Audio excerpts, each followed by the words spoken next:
Saudara, I don't know, belakangan ini saya lagi merenungkan banyak mengenai soal pelayanan juga. A ministry. What is ministry? Apa itu sih pelayanan? Siap kita ini dipanggil saudara untuk menjadi pelayan. Yaitu pelayan perjanjian baru. A new covenant ministers. Not the old covenant ministers. Oke? Apakah pelayanan itu artinya ada di gereja? Atau ada di luar? Nah, do you know that kita ini sebagai gereja ini bukan cuma hari Minggu ya, by the way. Jangan sampai hari Minggu kita di sini jadi gereja, terus kemudian kita keluar, oh itu bukan gereja. Gereja bukan masalah gedung. Gereja itu adalah people, orang-orangnya, you and me. We are the church. Kita adalah gereja Tuhan, kita adalah jemaat. Di mana 2-3 orang berkumpul, Tuhan Yesus hadir, itulah gereja. Amin. Saudara dipanggil untuk berkumpul, camping around Jesus and His words. Perkataan kasih karunia-Nya itu menguatkan kita. Dan juga menguatkan teman-teman kita yang mungkin lagi lelah. Because that's the mission of GBC, yaitu to refresh, menyegarkan saudara-saudara seiman kita. Amin. Mungkin other church punya different mission. But our mission is to refresh, menyegarkan seorang dengan yang lain. Amin. Tapi hari ini saya ingin berbicara mengenai pelayanan. Pelayanan yang sejati, a true ministry. A true ministry itu bukan tentang usaha kita sendiri. Amin. Bukan how kita bisa minister. Melainkan a true ministry, saya katakan adalah when we live in His grace. Waktu kita hidup di dalam anugerahnya dan membiarkan Tuhan bekerja melalui kita. That is ministry. Kalau saudara bayangkan ya, ministry itu oh iya saya harus dipanggil, saya harus pergi kemana-mana memberitakan ke pelosok-pelosok. Ya itu untuk beberapa orang oke gitu. Tapi Tuhan gak pernah manggil saya, personally saya nih dipanggil untuk pergi ke pelosok-pelosok. Enggak. I'm happy untuk pergi ke pelosok-pelosok sekali-sekali, but that is not my calling. Bukannya panggilan saya. Oke? Panggilan saya apa? Panggilan saya to pastor. Untuk mengembalakan. To feed. Oke? To teach. Mengajar. Itu panggilan saya. Panggilan dalam pelayanan itu penting saudara. You have to know your calling. Of course. Tetapi untuk bisa knowing your calling, engkau harus tahu dirimu sendiri di dalam Kristus itu kayak gimana. Bagaimana saudara bisa hidup dan membiarkan Tuhan bekerja, Roh Kristus yang ada dalam saudara itu bekerja. Amin. Amin. Nah, you know that waktu Yesus mulai pelayanan, Dia memulai pelayanan, Dia sendiri menyatakan suatu hal yang sangat radikal. Di Lukas pasal 4 ayat 18 sampai 19. Dikatakan, Roh Tuhan ada padaku, oleh sebab Ia telah mengurapi aku. Pertama-tama pengurapan itu penting saudara-saudara. The anointing is very important. Anointing untuk apa sih? Pertama, untuk menyampaikan kabar baik kepada orang-orang miskin. Kemudian, Ia telah mengutus aku untuk memberitakan pembebasan kepada orang-orang tawanan. Dan penglihatan bagi orang-orang buta. Dan untuk membebaskan orang-orang yang tertindas. Untuk memberitakan tahun rahmat Tuhan telah datang. The Dektos Favor Year. Yesus itu menyatakan bahwa Dia diurapi untuk membawa kabar baik, saudara. Membawa apa? Kesembuhan. Membawa apa? Pembebasan. So anointing is with a purpose. Urapan itu ada tujuannya. Kita bergereja di sini ada tujuannya. Kita ngumpul ada tujuannya. Kita mau bikin hangout ada tujuannya. Semuanya ada tujuannya. Amin. Why do you do ministry? Itu ada tujuannya saudara. Kita semua punya agenda lah ya. Gak bohong. Dalam gereja kita punya agenda. Kadang-kadang ada orang datang ke hangout. Juga banyak agendanya. Ada yang mau cari pasangan hidup. Ada yang mau cari makan. Ya kan? Which is okay. Gak masalah. Saudara datang dengan motivasi apapun. It's fine saudara. Karena apa? Pada saat saudara ngumpul, saudara semua itu akan disatukan. Waktu saudara bersama-sama memecah roti, itu saudara akan mengalami yang namanya urapan. Urapan itu ada yang personal, secara sendiri, tapi juga urapan itu berdampak, saudara. Ada efeknya. Urapan itu bisa nular, saudara. Menular keluar. Amin. I will talk again about this. Urapan ini seperti apa. The good news is, urapan yang sama, yang turun ke atas Tuhan Yesus, itu ada, urapannya ada sekarang di antara kita semua. It's the same anointing. Exactly the same anointing. Pertama-tama untuk apa? Memberitakan kabar baik. To preach the gospel. Bagaimana orang bisa mendengarkan kalau nggak ada yang preaching? That's why kita preaching tiap minggu. Kita ngomongin, minggu kemarin kita ngomongin mengenai much more. Mengenai lebih lagi. Udah sampai 4 hari, 5 hari berturut-turut. Udah mulai dari hangout, udah mulai dari hangoutnya pastor, hangout leaders, hangout online, hangout yang biasa. Ngomongin terus mengenai lebih lagi. Why? Karena iman itu datang dari pendengaran. Pendengaran akan firman. Amin. Whenever there is faith, di mana ada iman, di situ Yesus ada. Karena apa? Jesus is the author and finisher of our faith. Amin. So, saudara, bagaimana sih urapan yang sama itu kita bisa melayani Tuhan atau mengalami kuasa, mengalami yang namanya ketekunan dalam pelayanan, mengalami sukacita dalam pelayanan ini. Let us learn together. Mari kita sama-sama kita mau belajar. Pertama, kita ini melayani in the anointing. Melayani di dalam urapan, not of your own strength. Itu nomor 1. Waktu kita melayani dengan kekuatan kita sendiri, ada efeknya enggak? Ada. Saya harus katakan ada. Tapi sampai kapan? Kamu bisa pelayanan terus kayak begitu. Lukas 4 ayat 18. Roh Tuhan ada padaku oleh sebab ia telah mengurapi aku. Yesus saja butuh urapan. Apalagi kamu. Kamu bilang, oh saya nggak butuh urapan Tuhan. Saya bisa kok melayani Tuhan. Saya good in I have a lot of skill. Jago nyanyi, jago menyiapkan segalanya, bisa masak, bisa multimedia, bisa usher, bisa ini, bisa itu, semuanya bisa. Multimedia, jago semua. Saya bisa semuanya gitu, saya bisa melakukan semuanya. Kalau saya bilang, apakah saya bisa? Yes, I can try. Tetapi, saudara, kalau tanpa urapan, kamu bisa nyanyi. Whitney Houston itu jago banget nyanyinya. Tapi kalau sama istri saya, belum tentu kalah urapannya. She has that anointing. That anointing, urapan itu pertama, memberitakan kabar baik. Memberitahukan bahwa Tuhan itu baik. Dan itu mengubahkan kehidupan orang. Kenapa kita harus ada gereja? Kenapa kita perlu favornya Tuhan? Supaya kehidupan kita berubah dong. Dibilang bahwa dia memberitakan ya, pertama ya, oleh sebab ia telah mengurapi aku menyampaikan kabar baik kepada orang miskin. Pertanyaan, kalau kabar baik disampaikan ke orang miskin, kira-kira orang miskin mau tetap jadi miskin nggak?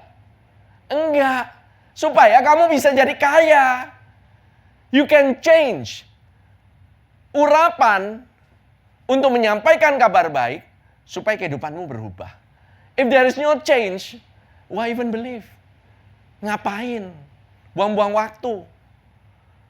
Saudara ngumpul-ngumpul nggak ngalamin perubahan gitu ya, sama sekali gitu. Bikin aja arisan. Tiap hari Senin sampai Jumat bisa arisan, bisa pindah-pindah lagi tempatnya. Banyak kan di Jakarta tempat arisan. Apa bedanya arisan sama kumpulan hangout? Oh beda pastor. Yang satu gosip, yang satu gosip rohani. Ya itu ya. sama-sama ngegosip gitu ya. Udah ngegosip, suka ngegibah bareng-bareng gitu. Tapi kenapa kok orang Kristen tuh demen ngumpul di tengah-tengah makanan lagi? I love eating together gitu loh istilahnya. Why? Karena Yesus juga suka kan? Gitu loh. Orang dia nanya pertama kali waktu di on the beach gitu ya. Harusnya kan dia begitu ketemu sama murid-muridnya dia nanya gitu. Kamu kok ninggalin saya? Nah, harusnya kan begitu. Tahu pertanyaan Yesus kan? Di pinggir pantai. Kenapa bisa ada namanya itu kan fish burger kan di sana kan? Ya, dia nanya, adakah kamu makanan? Gitu loh istilahnya. Well, makanan itu menyatukan by the way. Alright, anyway, saudara, the anointing, urapan itu adalah kunci pelayanan yang berbuah. You wanna have fruits? Saudara mau ada buahnya?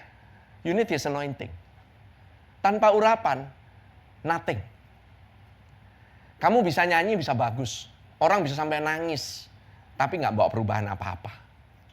Zakaria 4 ayat 6 dikatakan demikian.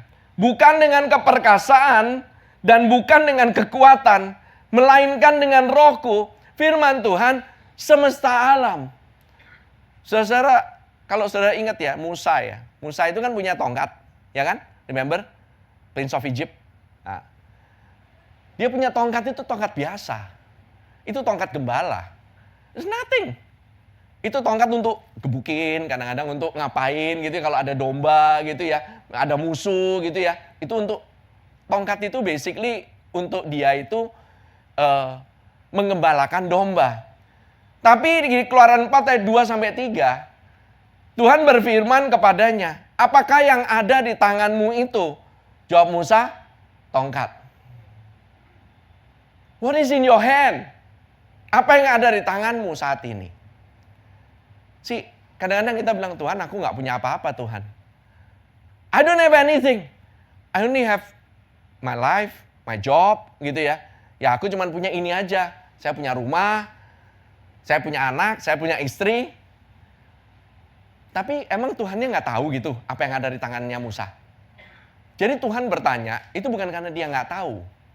Dia ingin kasih tahu kamu. Whatever is in your hand. Tongkat.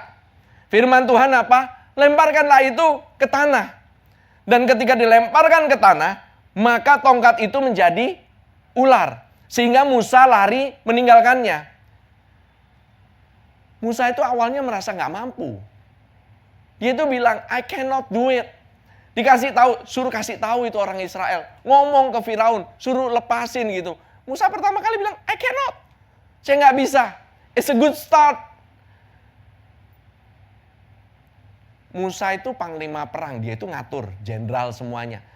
Percaya nggak dia itu gagap untuk berbicara? Nggak, dia itu nggak. Mana ada orang percaya? Orang dia itu terdidik kok Musa itu. Nggak mungkin ada orang yang percaya. Begitu dia nyampe ke Midian, dia kayak orang nggak punya apa-apa. Maybe suatu saat kamu pernah di atas kondisinya. Tapi mungkin kamu saat ini lagi di bawah. Kamu merasa, aku nggak punya apa-apa. Apa yang mau aku tunjukin? Kamu mungkin dulu pernah so high and mighty. You are so lofty. You are so sombong banget. Sama dengan saya dulu. Rasanya kayak orang itu, wah gue udah punya. Baru megang duit dikit, kenceng gitu ya. Wah gitu ya. Terus begitu, udah waduh ini berantakan semua nih. Apa yang saya atur nih berantakan. Udah kayak gak punya apa-apa. Ngapain? Saya gak punya apa-apa. Tapi Tuhan bertanya, apa yang ada di tanganmu? Maybe your weakness. Mungkin kelemahanmu. Tapi tongkat yang biasa diurapi sama Tuhan. Diurapi sama Tuhan. Tongkat itu menjadi ular. Why ular? Karena di padang gurun Musa dibilang dia mengangkat ular tembaga di atas tongkat. Ternyata itu bisa menjadi alat keselamatan. Tongkat yang sama bisa dipakai menjadi alat keselamatan bagi banyak orang. Alat kesembuhan bagi banyak orang. Musa ini lambang daripada hukum Taurat, saudara. It's the law. Tetapi ular tembaga melambangkan Kristus. Di mana Kristus itu boleh dikutuk di atas kayu salib. Pada saat kita melihat kepada Yesus, tongkat yang sama menjadi tongkat untuk memberitakan kabar baik. Bahwa ada kesembuhan. It's just ordinary stick. Tapi tongkatnya diurapin. Benar? It's the same stick. Mungkin kamu merasa, ya kamu ya orangnya biasa-biasa aja. Skillnya biasa-biasa aja. Tapi when the anointing hits you, wah jadi luar biasa saudara. Saya selalu ngomong sama orang, I'm not good in business. Saya nggak terlalu jago banget. Usaha itu biasa-biasa aja. Istri saya lebih jago. I have to say, my wife is more, lebih secara bisnis itu lebih jago lah. Gitu. Tapi saya cuma bilang, Tuhan, saya nggak punya apa-apa ya, kayak begini aja gitu.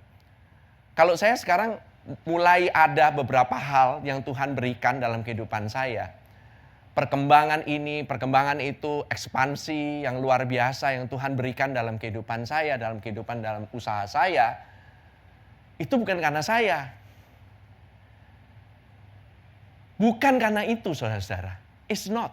Saudara mau tanya saya, Pastor, apa formulanya kira-kira bisa sampai kayak gini? I don't know. It's just that ini yang saya punya. I almost give up on my business. Saya udah hampir menyerah. Waktu lagi COVID, udah mendingan tutup aja. Orang company-nya bleeding. Orang kalau company bleeding ya ditutup lah. Gitu loh. Ya dong. Ini enggak. Disuruh jalan terus. Orang lain bilang, udah jangan, udah give up aja. Beneran. Even my partners want to give up. Udah siap mau give up. Tapi gara-gara COVID, malah naik. Itu kan aneh. Something weird happen. Sama dengan kayak Isaac, ya kan? Waktu di tanah, di mana tanah itu kering, Tuhan suruh menabur di tanah itu. Aneh.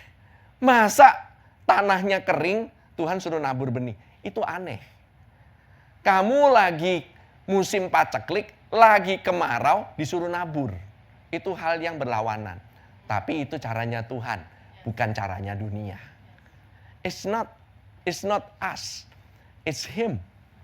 Kamu mungkin bisa tahu a lot of good things, but I only know about God things. Saya cuma tahu Tuhan saya memberkati saya. Dia yang memelihara saya. Apapun yang kamu lakukan, kalau urapan itu ada, it hits you, nggak ada orang satupun yang bisa ngelawan. Nggak ada, saudara-saudara. Galatia 3 ayat 13-14. Kristus telah menebus kita dari kutuk hukum Taurat dengan jalan menjadi kutuk. Karena kita. Sebab ada tertulis, terkutuklah orang yang digantung pada kayu salib. Yesus Kristus telah membuat ini supaya di dalam Dia berkat Abraham sampai kepada bangsa-bangsa lain. Sehingga oleh iman kita menerima roh yang telah dijanjikan itu. Saudara, berkat Abraham itu adalah berkat yang luar biasa. Berkatnya itu bukan cuma lokal. Berkatnya itu sampai kemana-mana loh saudara. It just goes everywhere around the world. Saudara tahu kan berkat Abraham? Orang yang memberkati akan diberkati. Orang yang mengutuk akan dikutuk. Sampai sekarang itu berlaku. Whenever that you are blessed to be a blessing, orang yang memberkati kamu, mereka akan dapat berkat. Orang yang menerima urapan yang dikatakan oleh Tuhan Yesus. By the way, Roh Kudus itu disebut juga sebagai roh kasih karunia, by the way. Roh Kudus itu equal to sama dengan roh kasih karunia. Itu ada firmannya. Whenever the Spirit is upon you, orang lain itu yang mencicipi hasilnya. Bukan cuma kamu sendirian aja. It's not just you. You are blessed with a purpose. Kamu itu ditanamkan ada benih ini. Saudara mulai menanamkan benih yang kecil. Mulai menanamkan ini. You know, saya setiap kali kalau ngelihat gitu ya, beberapa di antara kalian gitu ya, melihat, wow, apa yang kalian kerjakan gitu ya. Kelihatannya mulainya awalnya itu kayaknya mulai dari start dari hal yang kecil. Yang kelihatannya nggak berarti. Tapi sekarang bisa tahu-tahu bisa jadi besar seperti ini. Saya juga nggak tahu gimana caranya. All I can see, apa yang saya tahu, itu diberkati oleh Tuhan. Amin. Saudara, kadang-kadang ya, Tuhan bisa memakai when we surrender, waktu kita berserah sama Dia, urapannya itu turun. Waktu urapannya turun itu, Dia itu selalu punya tujuan. Itu cara Tuhan. Urapan itu nggak dikasih random, saudara. Urapan itu ada tujuannya. There is always a purpose in the anointing. Kadang-kadang saya merasa saya ini punya banyak kesempatan untuk belajar. Saya di Amerika, saya dikasih kesempatan untuk pergi ke berbagai macam seminar. So, you name it, saudara. Leadership pernah. Seminar mengusir setan pernah. Praise and worship pernah. Seminar mengenai membuka Alkitab, hermeneutik, segala macam pernah. Disuruh ikut seminar apa lagi? Seminar musik, sound pernah. Semuanya pernah, saudara. Ngikutin ini, seminar itu, seminar ini, seminar itu gitu. Ujung-ujungnya kepala saya penuh. Saya bingung. Terus ditanya, panggilanmu apa? Nggak tahu, saya bingung. Tambah bingung saya. Ini saya kondisi ini lagi, semuanya saya serap semuanya. Apakah itu nggak ada gunanya? No. Saya percaya setiap hal yang Tuhan lewatkan dalam kehidupan saya itu ada tujuannya. Saudara mungkin punya background, pendidikan mungkin tinggi, kerohanian tinggi. We think dengan background itu maka kita punya urapan lebih tinggi. No. Ternyata cara Tuhan nggak kayak begitu. Amin. Urapan itu datang karena Tuhan urapin apa yang ada di tangan kita sekarang. Whatever is now, mungkin kita punyanya cuma sedikit. Mungkin kita punyanya, mungkin kita lemah. Suara udah pas-pasan. Justru Tuhan itu bekerjanya. Dia itu tertarik pada yang lemah, pada yang sedikit, pada yang kelihatannya pas-pasan. Itu malah diurapin. Bukan berarti, kalau saudara punya usaha luar biasa gitu, saudara nggak diurapin. No. Tapi kita mana pernah tahu ya, kadang-kadang kita punya usaha gede, tapi kan masih merugi. Orang kan cuma ngeliatnya, wih gitu ya, usahanya banyak. Kadang-kadang hitungannya orang bisnis itu nggak bisa dilihat dari IG. IG itu cuma kelihatannya di luar, isinya kayak gimana. Isinya apa? Ya ujung-ujungan rugi laba tiap bulan. Bener dong. Banyak orang punya hitungan itu is different lah, gitu loh. Tapi yet kadang-kadang bisnisnya nggak kelihatan. Banyak kan yang sering punya bisnis kayaknya kecil gitu ya. Tapi dilihat laporan keuangannya, gendut banget ini rekeningnya. Itu jauh lebih oke menurut saya. Iya kan? Untuk apa kita punya image kelihatannya oke, tapi dalamnya kopong. By the way, that's about 80% of the business. Kelihatannya oke. Jakarta mana kelihatan nggak oke sih, gitu. Tapi udah mau lebaran gini, semua udah mikirin kan, THR, gimana cara bayarnya. Udah mulai mendekati H-14, ya kan? Ini ada. Why? I'm a businessman too. I know. I know. Udah mulai mikirin, abis ini nggak ada orang di rumah. Siapa yang mau ngurusin rumah saya? Semua pada pada pergi. Jadilah Osin. Mulailah menyapu dan mengepel rumahmu. Ajaklah anak-anakmu untuk bersama-sama ngepel, ngebersihin piring bersama. Kebersamaan. Saya dulu pertama kali nyuruh anak gitu ya. Ayo dong, ini, itu. Maminya nggak tega. Bilang, jangan, kamu aja. Loh kok saya ngerjain semuanya, ujung-ujungnya saya yang jadi pembantu. Well, it's okay lah, gitu ya. Cuman waktu itu saya nggak akan ngomong. Karena the more saya ngomong, the more saya banyak kerjaan. Jadi jangan sekali-sekali, saudara, untuk ngomong kelebihan. Jangan kelebihan ngomong, saudara. Untuk yang para suami, jangan kelebihan ngomong. Pelan-pelan. Saudara pikir saya nggak pernah ngeluh kan? Gitu loh kayak gitu. Well, I know.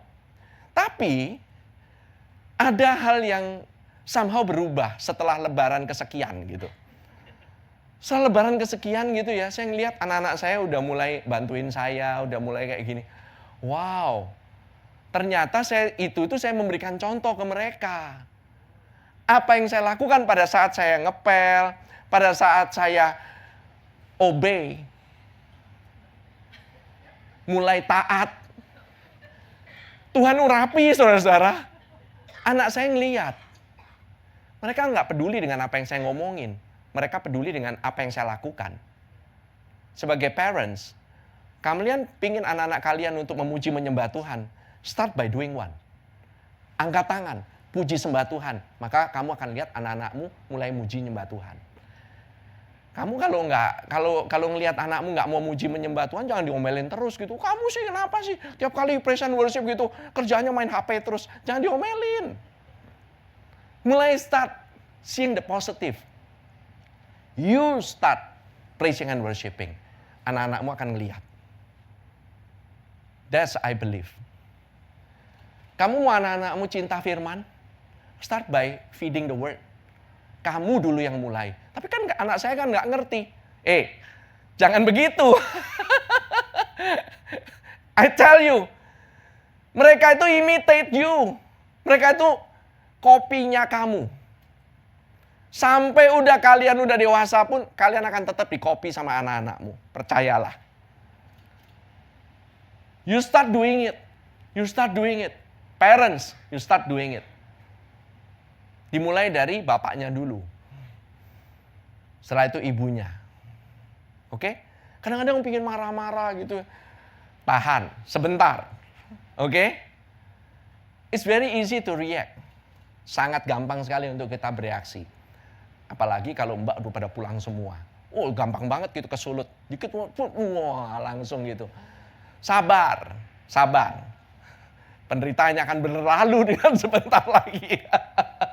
Well, saudara, kenapa tahu nggak? Karena Kristus itu dia mengambil kutuk kita. Dia mengambil kelemahan kita. Dia yang menebus kita dari kutuk hukum Taurat. Kutuk hukum Taurat itu apa sih? Kalau kamu lakukan semua hukum Taurat, kamu diberkati. Kalau kamu tidak lakukan, maka kamu dikutuk. Itu namanya kutuk hukum Taurat. Tapi siapa di sini yang bisa melakukan semuanya? I cannot. Saya banyak miss-nya. Sebagai orang tua, saya banyak miss-nya. Saya disuruh mendidik anak saya untuk mengerti, mengenal kasih karunia Tuhan. Udah dibilangin terus gitu. Kamu ya sebagai daddy ya, ajarin kayak anak-anakmu, jangan kerjaannya ajakin mereka nonton film terus. Itu banyakan gitu ya, saya ditegur gitu ya. Gitu ya, yes ma'am. Saya cuma ngomong gitu doang. Ujung-ujungnya tetap anak saya ajakin nonton film juga gitu. Tapi waktu saya dengerin firman kadang-kadang saya cuma baca aja. Saya nggak tahu kenapa anak-anak saya ada satu waktu, dia baca firman. Dan dia suka akan firman itu. He start loving the word. Bukan cuma loving the word, he start doing the word. Waktu dia lakukan itu, kehidupannya berubah. Tahu nggak kapan waktu itu berubahnya? Do you know when? Waktu dia terpuruk di saat dia paling rendah. Baru tahu ternyata firman itu nyala. Firman itu menguatkan dia. Bahwa Tuhan tidak pernah condemn kita. There is now therefore no condemnation. Just by that verse. Hanya dengan satu ayat aja. Anak saya mungkin belum baca satu Alkitab semuanya. Tapi dia pegang satu ayat aja cukup untuk membuat kehidupannya berubah. Just one verse. Bayangkan kalau saudara tahu lebih banyak lagi janji-janji Tuhan. Saudara, pelayanan kita, one of our best ministry is towards our loved ones. Itu salah satunya itu. And we need to receive first. Kita perlu terima dulu sebelum kita bisa ngasih. Kalau saudara pikir saudara bisa ngasih terus, satu saat saudara pelayanan kemana-mana, saudara akan kering. Saudara kayak orang yang pelayanan, di luar kelihatannya kenceng pelayanannya, dalamnya kosong. Pernah nggak rasanya kering kayak begitu? Pertama, kamu akan jadi pahit. Karena apa? Kamu mulai ngomong, mulai komplain, mulai kritik. kamu merasa diperlakukan tidak fair, ini nggak benar, itu nggak benar, kamu mulai lihat. Oke?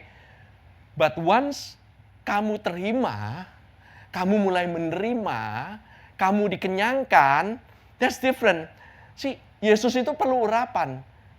How do I know? Dia itu ada urapannya. Karena dia dibaptis di Sungai Yordan, Roh Kudus turun ke atas dia seperti burung merpati, betul? Itu belum pelayanan. Yesus itu belum ngapa-ngapain, mujizat aja nggak ada. Tapi dia perlu dibaptis di Sungai Yordan. Why? Supaya dia disamakan kayak kita semua, kayak orang nggak benar. He lives as us. Dia itu hidup bersama-sama dengan kita, dijadikan satu dengan orang-orang yang nggak benar. Kita semua ini orang-orang nggak benar yang dibenarkan. Yet dia mau turun ke dalam dunia ini. Dia mau untuk dibaptis. Do you know that Yesus itu tanpa dosa. Burung merpati by the way ya. Let me tell you, burung merpati itu saudara kalau tahu pertama kali di-mention itu waktu Nuh pada saat ada air bah, ya kan? Pertama kali dilepaskan itu burung gagak. Jadi untuk cek ini masih ada bangkai apa enggak. Dan setelah burung gagak dilepas, burung gagaknya nggak balik. Artinya apa? Bangkainya masih banyak. Waktu itu dilepaskan burung merpati kedua kali. Tapi burung merpatinya kembali. Oke? Karena apa? Masih banyak kematian. Dia nggak bisa nemplok, nggak ada kehidupan. Nggak ada carang, nggak ada apapun. Yet waktu dilepaskan kedua kali, burung merpatinya itu nggak balik lagi. Burung merpati cuma bisa hinggap di orang yang hidup. Bukan di bangkai. Dia bukan burung pemakan bangkai. So, the spirit, roh itu mau hinggap di atasnya Tuhan Yesus. Karena dia sudah hidup. Dia itu adalah orang yang punya kehidupan. Waktu kita percaya sama Tuhan Yesus, why the Holy Spirit itu mau hinggap ke atasmu, bahkan bukan hanya hinggap, dia mau berada di dalammu, dia mau mengurapi kehidupanmu, karena engkau sudah dibayar dan engkau sudah hidup kembali. You are no longer the old creation. Engkau bukan lagi ciptaan yang lama, tapi detik engkau percaya sama Tuhan Yesus, engkau adalah ciptaan yang baru. Boom, abis itu urapan turun. Roh Kudusnya turun. You need to receive that Holy Spirit sebelum kamu bisa melakukan apapun. Bahkan untuk pelayanan. One last thing ya. Saya mau bagi ini menjadi 2 bagian aja. Kelihatannya saya nggak bakalan punya banyak waktu. But I wanna let you know.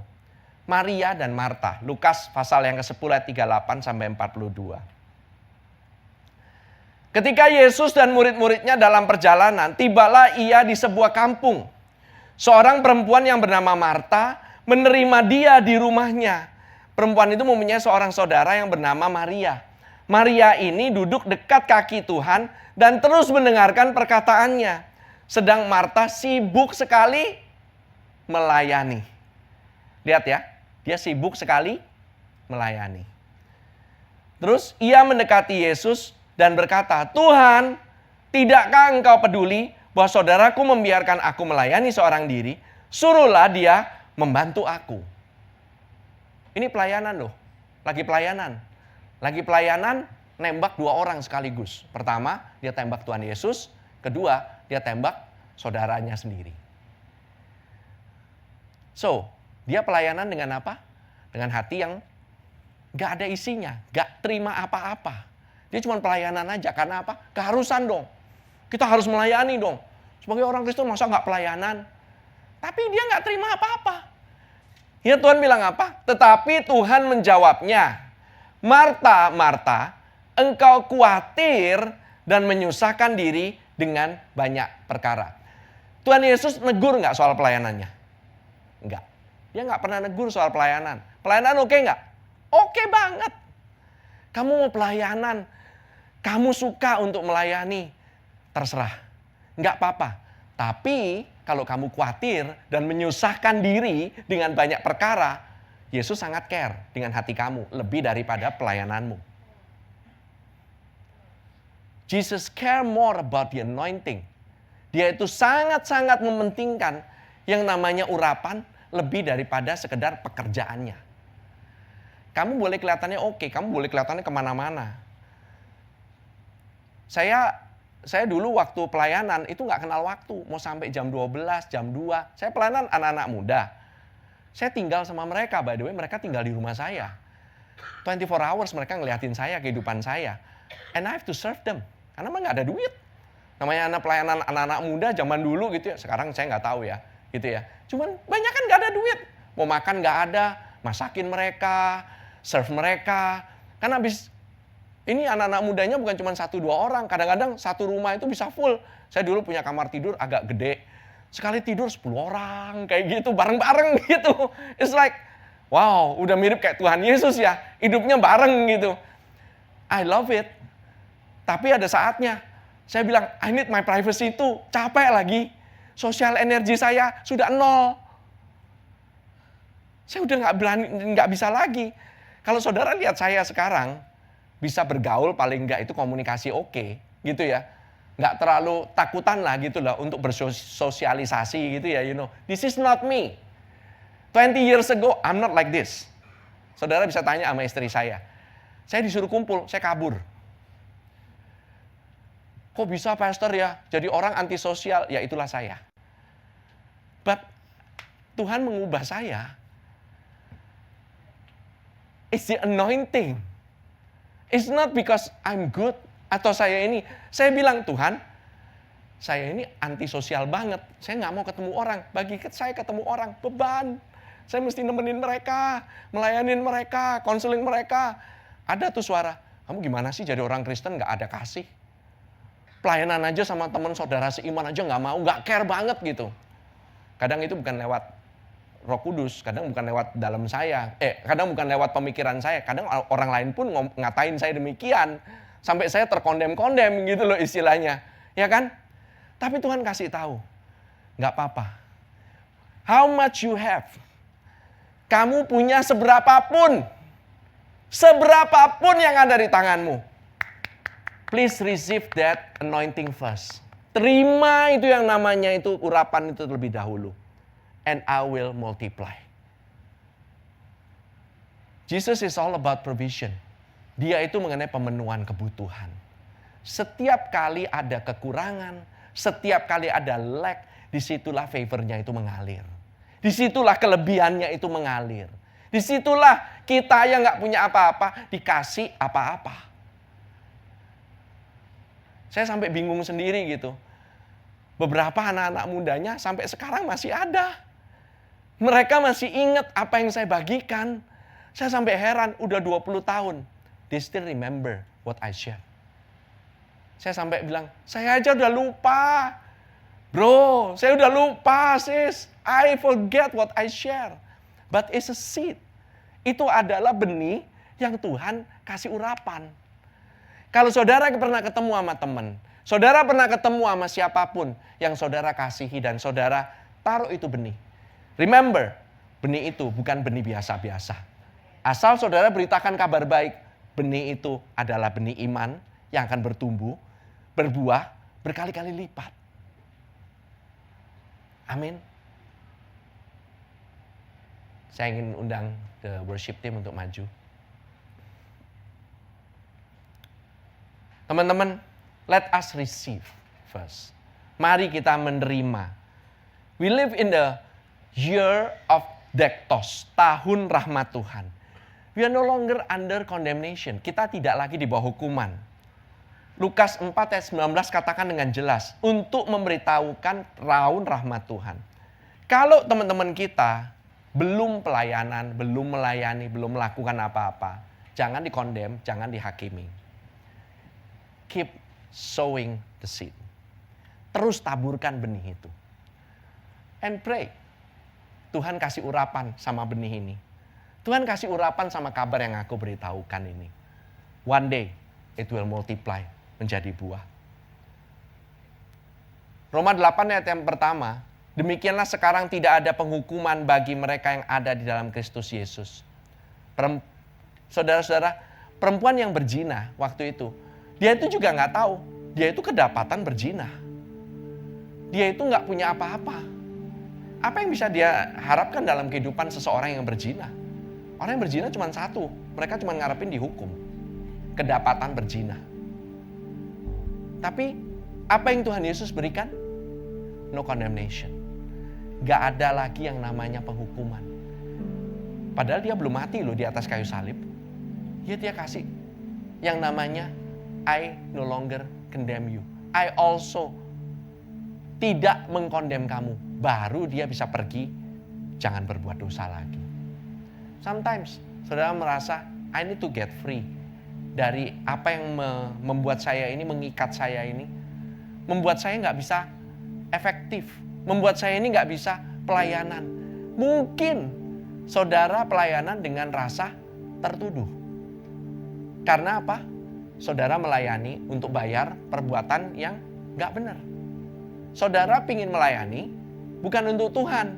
Sebenarnya saudara melayani untuk menyenangkan hati nuranimu sendiri.